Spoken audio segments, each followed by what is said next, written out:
Sleeping, you can play Dom, Team Death, the free-for-all, CTF, and Sabotage. Man, I play them all from search up to headquarters, down the list of demolition. Objectively speaking, to win is my only mission. If I sin, it's not by omission of order. Alright, time for some camping of epic proportions. Maestro, camping music? No. Some Spanish guitar, please.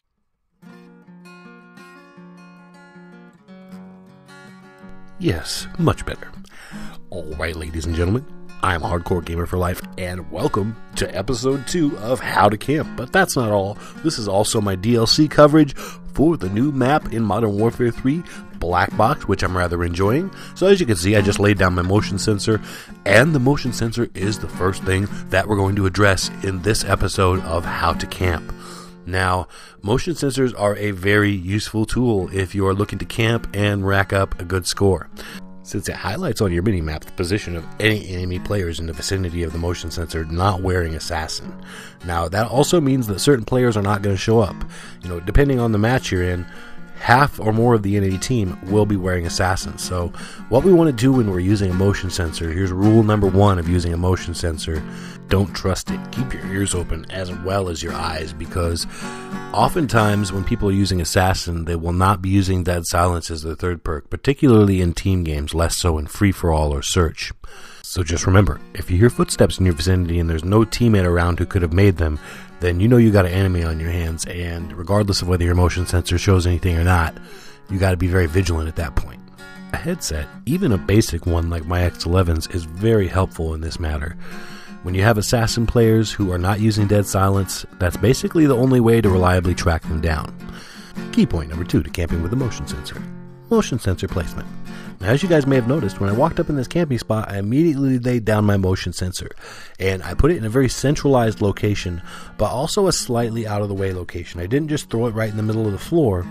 I threw it in the closet, kind of in the corner of the closet, so hopefully, if I happen to be patrolling the lower floor and an enemy comes up to the top floor, they're just not going to see my motion sensor sitting out in the middle of the floor and, shoot it and destroy it, and then I'm left with a camping spot that's much less effective because my motion sensor is no longer there to help me out. Another little trick to help you keep your motion sensor from being destroyed by enemies is to throw it up on top of buildings or even behind or under furniture. Things like that is actually quite good as well. Now, as far as placement goes, there's also some other guidelines, and the main one is centralized location.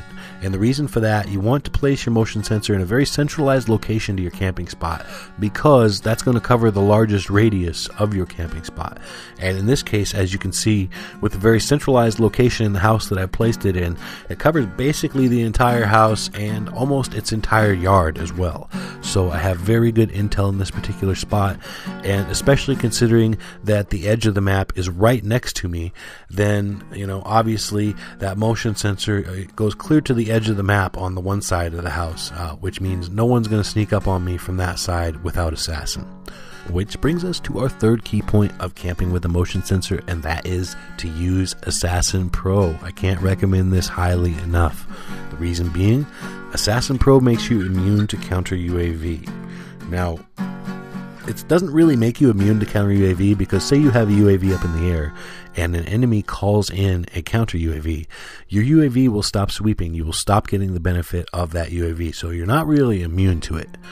But what it does do is let you still see your minimap, regardless of whether an enemy counter UAV or even an EMP is active. You're still going to see your minimap, and get this, even with an EMP active, your equipment still works. As you guys know, I've found equipment like Claymores and Bettys to be less reliable during an EMP. They seem to work sometimes, and sometimes people will walk right over them. But however, the motion sensor seems to work just fine during an EMP or a counter UAV. Regardless of all that, you're still going to get the benefit of your motion sensor throughout the entire gameplay, as long as you're using Assassin Pro. So that's why I stress using Assassin Pro as your third key point for motion sensor camping. Not only that, but UAVs are spammed just as much or more than counter UAVs, and that's the quickest way someone is going to knock you out of your camping spot, is knowing exactly where in that camping spot you are. which brings us nicely along to our first point when it comes to moving around within your camping spot, which is our second topic of this particular episode of How to Camp. And as you can see, within this camping spot, I'm moving around constantly. You will never see me sitting at a window for 30 seconds at a time looking out at something.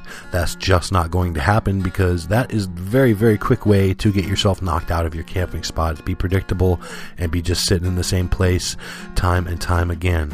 So point number one, in regards to moving around within your spot, stay constantly in motion. This is the type of camper that people really complain about. You know, when people think of a camper, they think of some guy just sitting in a corner, just chilling, waiting for someone to walk by and shoot in the back. Now, there are a lot of campers like this, I will grant you, but that's not really the type of camper that people get angry over. That's the type of camper that people, yeah, they'll get angry over one death, but in all reality, is that the camper that's going to hand you your ass around? No, that's not the camper that's going to do that. The camper that's going to do that is going to be playing a whole lot smarter than that.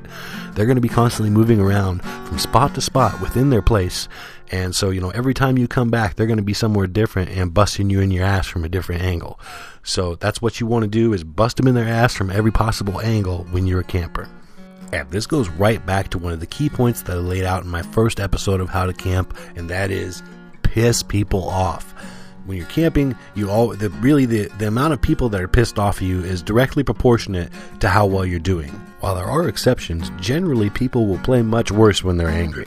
And the more angry that you can make your opponents, the more advantage you're going to have, and the more headlong they're going to rush at you, and giving you the easier and easier kills as the round progresses. So being constantly mobile within your spot gives you the added benefits of being much more difficult to kill, and in turn, being much more frustrating to the enemies, making them much easier to kill. So before I go ahead and conclude the second episode of How to Camp, I'm going to leave you guys with an equipment quick tip. And basically this has to do with lethal and tactical equipment.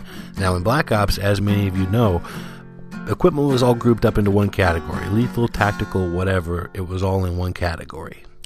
Now, in this particular game, Modern Warfare 3, lethal and tactical equipment are separated into two different tiers, and you get to pick one of each. That being the case, you actually can have a motion sensor and a claymore or a bouncing Betty or a C4, as I do in this particular loadout. Now, as you guys know, detection-based explosives can be very effective in defending your camping spot, and I'm going to go over use and placement of those in the next episode, number 3 of How to Camp. But hopefully, in the meantime, you have enjoyed this particular episode and maybe gleaned something out of it. As always, guys, this has been Hardcore Gamer for Life. Thank you so much for watching my videos. Please rate, comment, and hell, subscribe if you enjoyed them. As you can see, go ahead and go flawless for this particular round. No one could take me out. 19-0, not some kind of amazing score, but still quite passable. And I managed to hold down my spot the entire time.